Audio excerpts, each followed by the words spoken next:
Pengertian hukum perdata.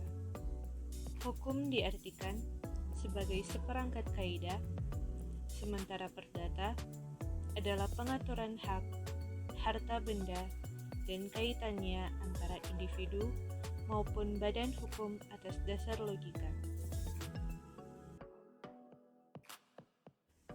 Hukum perdata merupakan semua hukum private material berupa segala hukum pokok mengatur kepentingan perseorangan. Definisi tersebut menurut Prof. Subekti. Hukum perdata juga sering dikenal dengan sebutan hukum privat atau hukum sipil. Namun, istilah hukum perdata lebih umum digunakan saat ini. Pengertian hukum perdata menurut para ahli. Pengertian menurut Prof. Subekti SH dalam bukunya Pokok-pokok Hukum Perdata menyatakan bahwa hukum perdata dalam arti luas meliputi semua hukum privat material, yaitu segala hukum pokok yang mengatur kepentingan-kepentingan perseorangan. Hukum perdata terbagi menjadi 4, yaitu 1. Hukum tentang diri seseorang, yang memuat peraturan-peraturan tentang manusia sebagai subjek dalam hukum, peraturan-peraturan perihal kecakapan untuk memiliki hak-hak dan kecakapan untuk bertindak sendiri, melaksanakan hak-haknya itu, serta hal-hal yang mempengaruhi kecakapan-kecakapan itu. Yang kedua, hukum keluarga. Hukum keluarga mengatur perihal hubungan-hubungan hukum yang timbul dari hubungan kekeluargaan, yaitu perkawinan beserta hubungan dalam lapangan hukum kekayaan antara suami dan istri, hubungan antara orang tua dan anak, perwakilan, dan curatele. 3. Hukum kekayaan. Hukum kekayaan mengatur perihal hubungan-hubungan hukum yang dapat dinilai dengan uang. Jika kita mengatakan tentang kekayaan seseorang, yang dimaksudkan ialah jumlah segala hak dan kewajiban orang itu dinilai dengan uang. 4. Hukum waris. Hukum waris mengatur hal ikhwal tentang benda atau kekayaan seseorang jikalau ia meninggal. Juga dapat dikatakan, hukum waris itu mengatur akibat-akibat hubungan keluarga terhadap harta peninggalan seseorang. Menurut Prof. Sudikno Mertokusumo, hukum perdata yakni keseluruhan peraturan mempelajari tentang hubungan antara orang yang satu dengan orang yang lainnya, baik meliputi hubungan keluarga dan pergaulan masyarakat.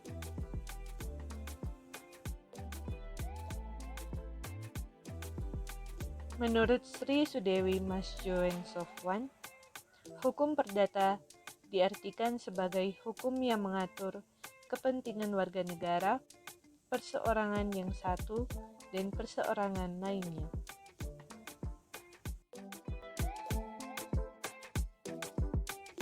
Contoh pasal dalam KUH Perdata, yaitu pasal 1320, di mana persetujuan diperlukan 4 syarat.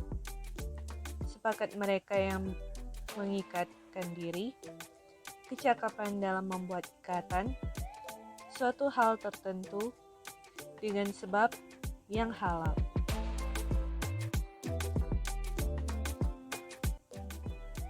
Dalam pasal 1320 KUH Perdata, terdapat 4 persyaratan yuridisa suatu kontrak perjanjian adalah sebagai berikut. Syarat sah yang objektif berdasarkan pasal 1320 KUH Perdata. 1. Objektif atau perihal tertentu. 2. kausa yang diperbolehkan atau dihalalkan atau dilegalkan. Yang kedua, syarat sah yang khusus. 1. Syarat tertulis untuk kontrak tertentu. 2.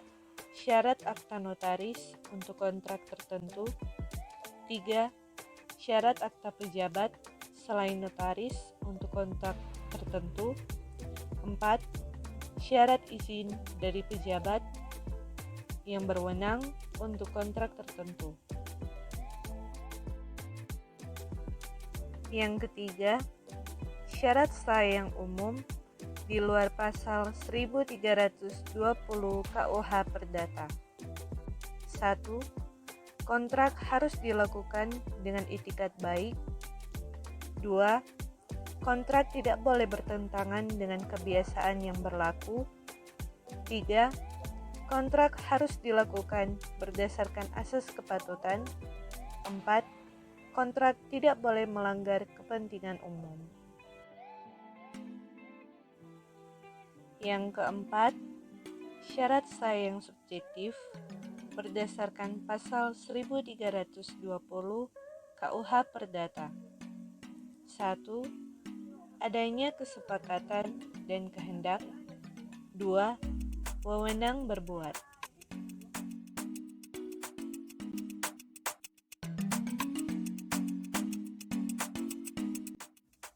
Contoh lain pasal dalam KUH Perdata yaitu pasal 570, hak milik adalah kepemilikan untuk menikmati kegunaan suatu kebendaan dengan leluasa dan untuk berbuat bebas terhadap kebendaan itu dengan kedaulatan sepenuhnya asal tidak bertentangan dengan undang-undang, ketertiban umum tanpa mengganggu hak orang lain.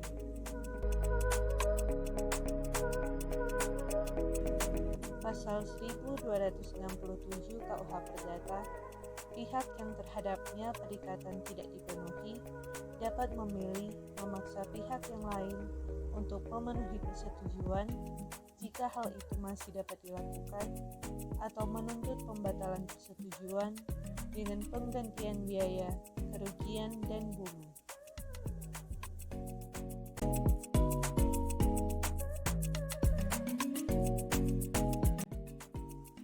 Pasal 1338, semua persetujuan yang dibuat secara sah berlaku sebagai sebuah undang-undang bagi mereka yang membuatnya. Persetujuan tersebut tak dapat ditarik kembali selain dengan kesepakatan kedua belah pihak atau karena alasan-alasan yang oleh undang-undang dinyatakan cukup untuk itu.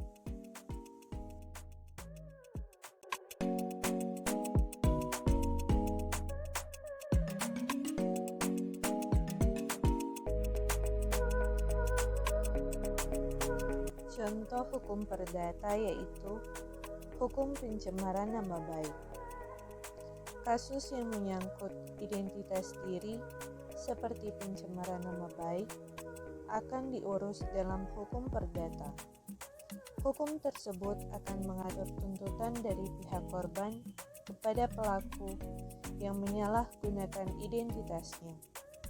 Kasus-kasus hukum perdata ini kini banyak terjadi di media sosial.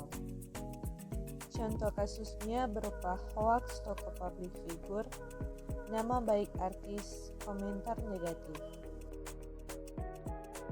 Di mana kasus yang sepele dengan memberikan komentar negatif dari netizen untuk seseorang bisa menjadi kasus dan permasalahan yang besar dan berakhir pada hukum perdata.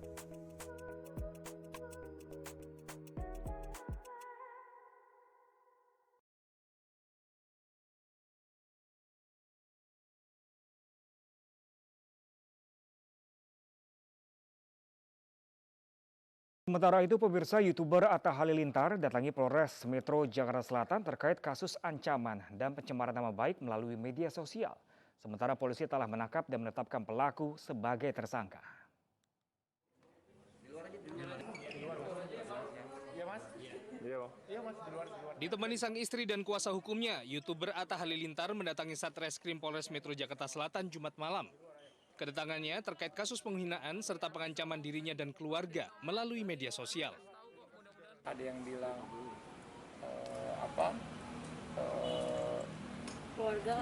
keluarga mengancam mengeluarkan video-video aib-aib, video masa lalu, mengancam juga masa lalunya Aurel, mau disebar-sebar. Ya lebih ke, ya saya sebagai kepala keluarga, kalau dulu mungkin saya hidup sendiri masih nggak apa-apa, tapi kalau istri udah nangis, udah ke psikiater berkali-kali juga, udah sampai keluarga. Iya, intinya keluarga, nama keluarga saya sebagai laki-laki, sebagai pemimpin keluarga harus dijaga. Sebelumnya, jajaran Polres Jakarta Selatan telah menangkap seorang YouTuber yang menjadi pelaku pengancaman dan pencemaran nama baik terhadap Atta Halilintar dan keluarga.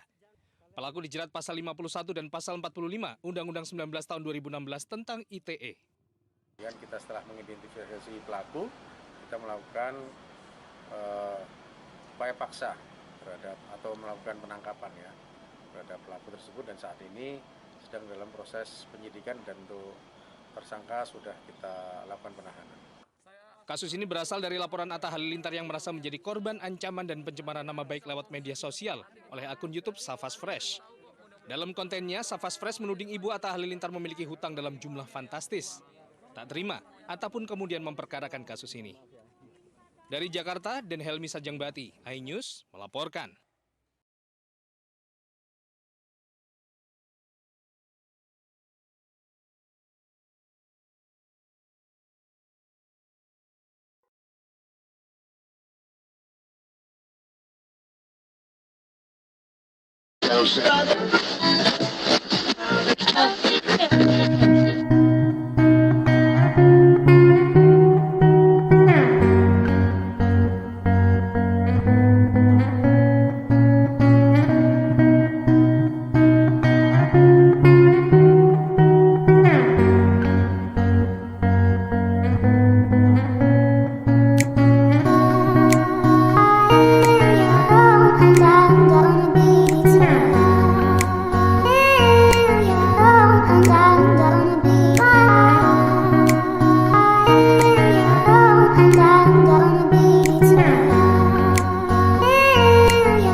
Ya, Sri Wahyuni. Ya, benar, Sri Wahyuni. Saudara, tadi hubungan keluarganya dengan pemohon? Iya, istri ponakan almarhum suaminya. Iya. Kenapa dia maju ke pengadilan ini? Ada permohonan apa? Ini perkara permohonan. Ya, untuk Apa mohon apa? perwalian dari kedua anaknya, Iya. karena anaknya masuk dalam ahli waris dari almarhum suami saya. Mau menjadi wali dari anaknya. Iya, Ada orang lain rupanya yang menjadi wali sebelum ini dari anak-anak itu. karena anaknya masih bawah umur. Ya, Anaknya masih bawah umur. iya. Anak-anak yang di bawah umur itu, ada orang lainkah yang menjadi wali anak-anak itu? Siapa? Kenapa minta pengadilan? Kalau sekarang ibu ini jadi wali anaknya, Iya. untuk apa diminta kepada pengadilan jadi walinya? Saya cuma disuruh. Tidak tahu. Tidak tahu saya. Iya. Ya, itulah juga saya juga jadi tanya. Iya. Jadi wali itu ya anakmu lahir, seanak ibu lahir itu walinya siapa? Ya, kalau Ya bapak ibunya. Tuh. Satu lagi dinyatakan, nah ini anak saya, ini akteknya, ini ayah ibunya, sudah, ibulah walinya, gitu. Dulu capek-capek sidang pengadilan. ya, Lalu, adakah hal yang lain kecuali mohon jadi wali, jadi nyatakan jadi wali? Ya? Tidak ada keinginan ibu ini, ya? Kalau tidak ya biar saya tolak permohonan itu. Seorang ibu otomatis jadi wali anaknya, tidak perlu sidang pengadilan. Repot-repot, negara repot ya, wah nyidangin mohon orang. dikabulkan. Ya? Mohon dikabulkan permohonannya dari surat suami. Iya baik, saya tanya ibu, anak ibu, ya, walinya anak ibu katanya. Iya, anaknya yang umur 10 tahun itu, yang 12 tahun. Gitu. Mau masuk pengadilan untuk diadili, untuk ditanya-tanya bahwa ini jadi walinya saya. Itu ya enggak, sudah ya. Kenapa mau dikabulkan? Ditolak saja, tetap dia ibu ini walinya, Ya. tetap ayahnya walinya. Mau ditolak mau terima pengadilan. Kan begitu. Nah, adakah hal lain? Lainnya karena untuk surat dalam BPN minta untuk menjual harta warisan dari almarhum suami saya. Itu dia. Anak-anak yang di bawah umur dia belum punya hak atas harta pribadi yang melekat pada dirinya. Perlu menjadi orang lain lah yang melakukan perbuatan hukum itu, ya, orang yang bisa dia percaya menjamin haknya. Jadi wali biasa aja, gitu ya. Jadi ibu ini mau menjual apa tadi? Warisan dari almarhum suami saya yang menjual ini. Iya. Menjual saya. Ini dia nih yang mau saya tahu. Karena Ibu mau jual kok dia yang minta? karena anaknya menjadi ahli waris dari almarhum suami saya. Almarhum. Ya. Iya, iya. Menjadi ahli waris dari almarhum suami saya sesuai dengan keputusan dari surat keputusan pengadilan agama. Iya. Ibu punya anak jadinya kan? Saya tidak punya anak. Ya? Saya tidak punya anak. Makanya kami juga tidak punya anak. Jatuh ke ahli waris, jatuh ke kakak keluarga dari almarhum suami. Suami saya ibu namanya siapa? Indra Yayuna. Indra.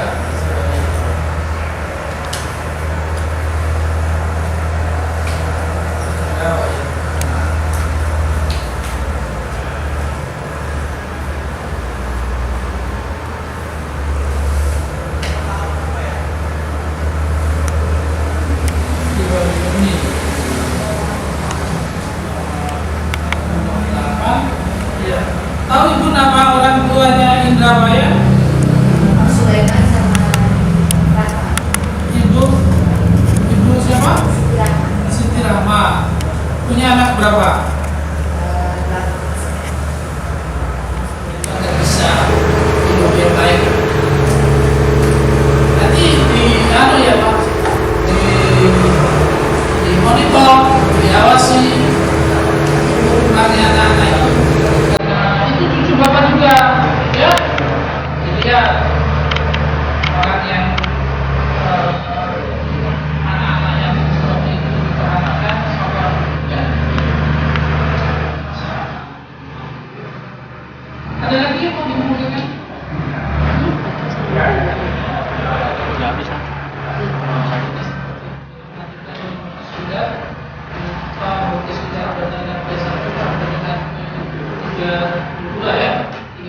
kesimpulan